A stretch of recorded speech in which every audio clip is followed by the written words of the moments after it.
Hello दोस्तों, आप सभी को गुलाब जामुन जैसी मीठी मीठी नमस्कार। और इसी के साथ आप लोगों का स्वागत है मार्केट के पैचअप या ब्रेकअप शो में। अगर हम फ्राइडे के दिन मार्केट की बात करते हैं तो ऐसा लग रहा था कि मार्केट में कल का दिन हो या ना हो, जिस तरीके से मार्केट भाग रही थी। लेकिन हम आज की इस वीडियो में मार्केट के बारे में डिटेल स्टडी करने वाले हैं और उसी के साथ साथ 3 ऐसे स्टॉक्स जो हमारे फोकस में रह सकते हैं और उनमें से एक ऐसा स्टॉक जो लंबी रेस का घोड़ा भी हो सकता है। इतना इजी लैंग्वेज में डिटेल में जाकर स्टडी करेंगे कि आपको मजा आ जाएगा और आपको काफी कुछ सीखने को मिलेगा। तो अभी से ही इस वीडियो को लाइक जरूर कर दीजिएगा। और इसी के साथ अगर हम फ्राइडे के दिन मार्केट की बात करते हैं तो निफ्टी एक बहुत अच्छा गैप अप ओपनिंग देता है 70,451 का और वहीं पर ही अपने दिन का लो बना लेता है 70,427 का। अब जहां पर ना एक दो लोगों का डाउट आ जाता है कि सर आपने 450 का रेजिस्टेंस बोला था, तो हमने अगर वहां पे पुट में एंट्री बनाई है लेकिन आप कह रहे हो कि वहां पर कॉल में एंट्री बनी। अब देखो सिंपल सी चीज है सीखने के लिए।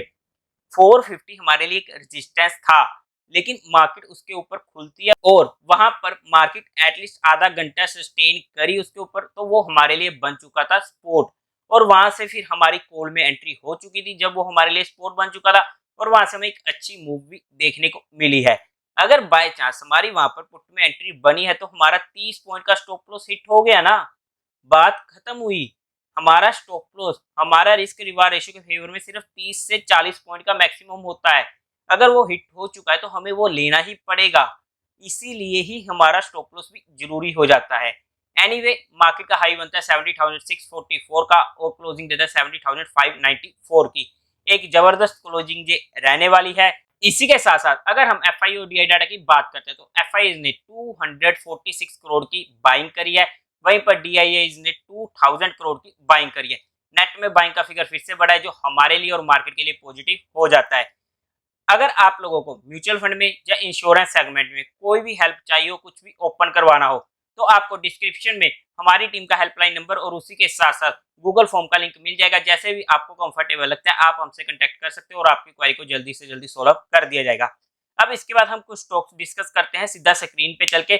लेकिन उसके अलावा स्टॉक इन फोकस के लिए आप लोग हमारा टेलीग्राम चैनल भी ज्वाइन कर सकते हो। टेलीग्राम चैनल का लिंक भी आपको डिस्क्रिप्शन में मिल जाएगा या फिर आप direct market love affair search करके वहां से भी ज्वाइन कर सकते हो। तो चलते हैं सीधा स्क्रीन पर जहां पर हम स्टॉक डिस्कस कर रहे हैं। सबसे पहले टिमकेन इंडिया। अब इस स्टॉक को डिस्कस करने का एक रीजन देखो, जहां पर इसने कभी हैंडल का पैटर्न दिया फिर ब्रेकआउट दिया और फिर वहां पर कंफ्यूज करते हुए यहाँ पर निकल है। अब ये अपनी एक बार इंपॉर्टेंट सपोर्ट थी जो इसकी 200 की मूविंग एवरेज उसके नीचे गया और उसके नीचे की हमें ऑलरेडी दो क्लोजिंग दे चुका है। लेकिन वॉल्यूम्स इतने नीचे की साइड के हमें नहीं देखने को मिल रहे हैं। तो अगर इसको बाउंस करना है तो यहीं से ही करना है। लेकिन स्टॉप लॉस सिर्फ 2% का हमारे पास यहाँ पर हो सकता है, तो इसलिए ये हमारे फोकस में रह सकता है कि 2% के स्टॉप लॉस के साथ हमें जहाँ से एक अच्छी मूव देखने को मिल सकती है। अगर हम कहें कि हम डिफेंसिव है कि हम, तो फिर हम इसको 3100 के ऊपर ही एंट्री की बनाने की सोचेंगे, जहां हम कहें 3075 के ऊपर ही फिर ये हमारे फोकस में आएगा। और उसके बाद अगर हम दूसरा स्टॉक डिस्कस करते हैं शॉपर्स स्टॉक। अब ये स्टॉक अब कंफ्यूज कर रहा है, छोटी सी रेंज में फंसा हुआ जहां पर 200 की मूविंग एवरेज के पास से बार बार सपोर्ट पकड़ रहा है, इमीडिएट सपोर्ट पर है। फिर से हमारे फोकस में रह सकता है, वॉल्यूम लो वॉल्यूम के साथ कंसोलिडेट कर रहा है। अगर इसमें हम बात करते हैं इंपोर्टेंट सपोर्ट आ जाती है 630 की। 2% से ज्यादा का स्टॉप लॉस की हमें यहाँ पर रिक्वायरमेंट नहीं है। अगर हम सेफ होकर चलना चाहते हैं तो 670 के ऊपर ही हमें एंट्री की इसमें सोचना पड़ेगा। और थर्ड स्टॉक हमारे पास आ जाता है लेटेंट व्यू। अब ये स्टॉक ऐसा स्टॉक है जो लंबी रेस का घोड़ा फिर से हो सकता है। लेकिन आज के दिन मैं इसमें बात करूं तो ये अभी पक्का रहा है लेकिन अभी कंफर्मेशन नहीं मिली है। अब कंफर्मेशन तो देखो हमें मिलेगी जब ये ब्रेकआउट देगा 422 के ऊपर का, तब जाकर हमें कंफर्मेशन मिलेगी। फ्लैट बेस का पैटर्न ये बन रहा है जिसकी लोअर रेंज निकल के आती है 320 की। और कल इसने अपनी मूविंग एवरेज को रिक्लेम करने की कोशिश करी है लेकिन अभी भी 250 की मूविंग एवरेज इसके ऊपर है जो हमारे लिए मेजर रेजिस्टेंस है। अब कभी भी ये स्टॉक वैसे अभी इसमें हमारी एंट्री नहीं होगी। एक वॉल्यूम अच्छे वॉल्यूम के साथ कल के दिन इसने अच्छी कैंडल बनाई है। अगर हम बात करते हैं तो एटलीस्ट 370 के ऊपर ही हमारी इसमें एंट्री होगी या फिर 320 के पास। और अगर हम बात करते हैं कि अगर ब्रेकआउट देता है तब तो वहां पर हमारी इमीडिएट एंट्री हो ही जाएगी। अब 370 के ऊपर अगर हम एंट्री ले रहे हैं ट्रेडिंग पर्सपेक्टिव, तब तो हमारे पास स्टॉप लॉस 1-2% से ज्यादा का नहीं होना चाहिए, ये हमें सोचना पड़ेगा। बिकॉज जब हम हमारा माइंड सेट होता है कि हमें ट्रेडिंग करनी है या पोजिशनल करना है, तो हमारा स्टॉप लॉस भी उसी के अकॉर्डिंग होता है। अभी हमें कंफर्मेशन नहीं मिली है तो हमें कंफर्मेशन का वेट करना चाहिए। लेकिन अगर हम अभी भी 370 के ऊपर इसको एंट्री बनाते हैं पोजिशनल टर्म के लिए इन एंटीसिपेशन, तब हमारा स्टॉप लॉस जहां पर बड़ा हो जाएगा, जो 320 तक का जाएगा, 320 से 2% नीचे का, जो हमारे लिए एक मेजर स्टॉप लॉस हो जाएगा। तो हमें उस बात का भी ध्यान रखना पड़ेगा। तो आई होप कि आप लोगों को ये स्टॉक्स जो मैंने स्टडी करे हैं ये आप लोग समझ पा रहे होंगे, आप इनको स्टडी करने की कोशिश करोगे। लेकिन ये कोई भी इन्वेस्टमेंट की टिप नहीं है, ये मैंने आप लोगों के साथ एजुकेशन लर्निंग और केस स्टडी पर्सपेक्टिव डिस्कस किया ताकि आप लोग भी इन स्टॉक्स को स्टडी कर सको कि इनमें क्या होता है, कि क्या ऐसी चीज है, कि हमने ऐसा क्या देखा। वो चीजें आप भी बाकी स्टॉक्स में लगाकर देखोगे तो आपको भी काफी कुछ सीखने को मिलेगा। लेकिन अगर आपको इन्वेस्टमेंट करनी है तो फिर एक बार अपने फाइनेंशियल एडवाइजर से पूछकर ही काम कीजिए। आई होप कि आप लोगों को जहां पर स्टॉक स्टडी करने में मजा आया होगा, और टेलीग्राम चैनल को ज्वाइन कर लीजिएगा। वहां पर हम और भी ज्यादा एडिशनल स्टडी करते हैं स्टॉक्स के लिए। और उसी के साथ साथ अगर हम वीकली रिव्यू ले मार्केट का, निफ्टी और बैंक निफ्टी का कि कैसी रह सकती है, तो फिर से चलते हैं सीधा स्क्रीन पर। तो हमने यहाँ पर निफ्टी का डेली कैंडल चार्ट खोला है। अब मैं आप लोगों को एक चीज क्लियर कर दूं। सबसे पहले तो जो हमारी पिछले वीक बात हुई थी, जो ये हमारी लाइनें लगी हुई है 17,200 से 400 की रेंज, ये एक ऐसी रेंज है जो हमारे पास बास्केट बाइंग का मौका देगी, एक अच्छा जहां से बाउंस बैक आने की उम्मीद होगी। ये लास्ट वीक की ही बात है।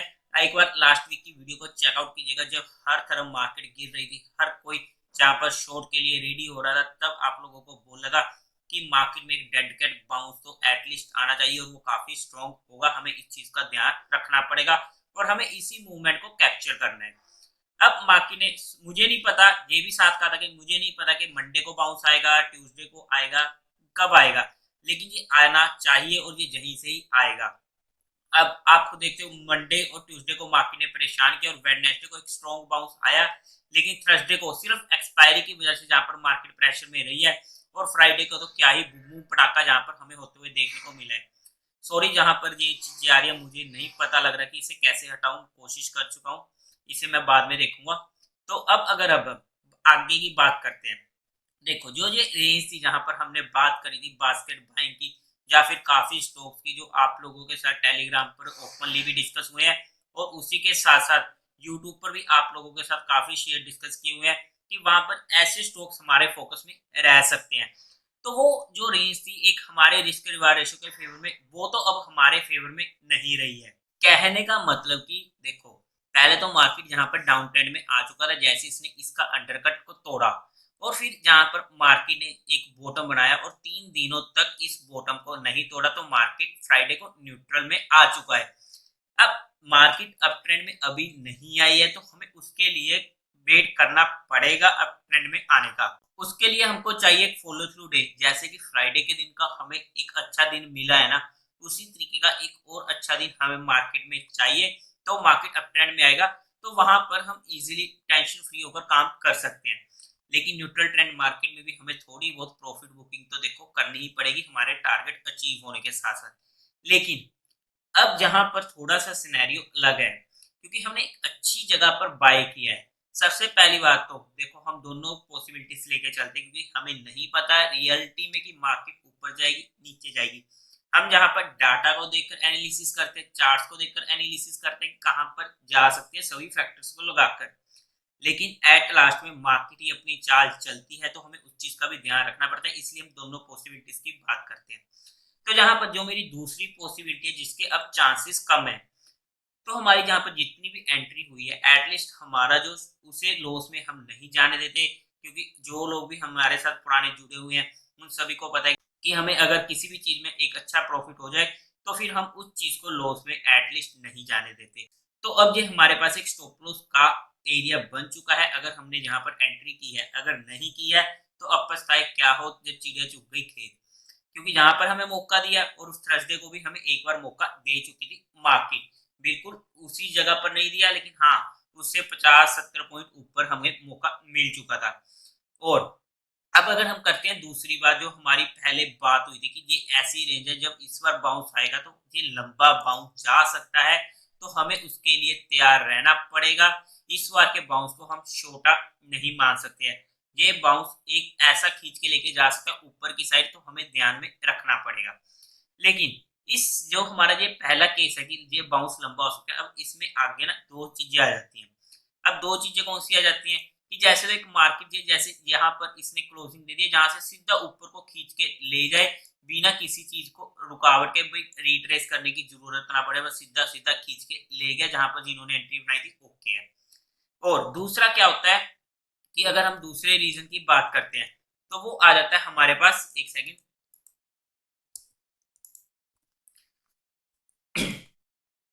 तो वो दूसरा रीजन आ जाता है हमारे पास कि मार्केट जहां पर एक बार हल्का फुल्का रिट्रेस करे और फिर ऊपर को खींच के लेके जाए, कि दिखाए लोगों को कि मैं तो अभी भी न्यूट्रल ट्रेंड में हूं, मैं तो अभी भी सीधा ऊपर को नहीं जाऊंगी। तो यहाँ पर दोनों सिनेरियो हमारे पास आ जाते हैं, हमें देखना पड़ेगा मार्केट में कौन सा सिनेरियो निकलता है। लेकिन जो मर्जी निकले, हमारी एंट्री सही जगह पर हुई है, हम टेंशन फ्री होकर काम कर रहे हैं। अब हमारा जो स्टॉप लॉस है वो हमारा लग चुका है ऑलरेडी। ट्रेलिंग इंपॉर्टेंट हो ही जाती है अगर हमें एक अच्छा खासा कहीं पर प्रॉफिट हो रहा है। जैसे कुछ स्टॉक्स में आप लोगों को 20-25% का प्रॉफिट इजीली हो रहा है पिछले एक वीक में, तो उन स्टॉक्स पर हल्की फुल्की अगर हम 50% प्रॉफिट बुकिंग भी कर लेते हैं तो कोई दिक्कत की बात नहीं होने वाली है।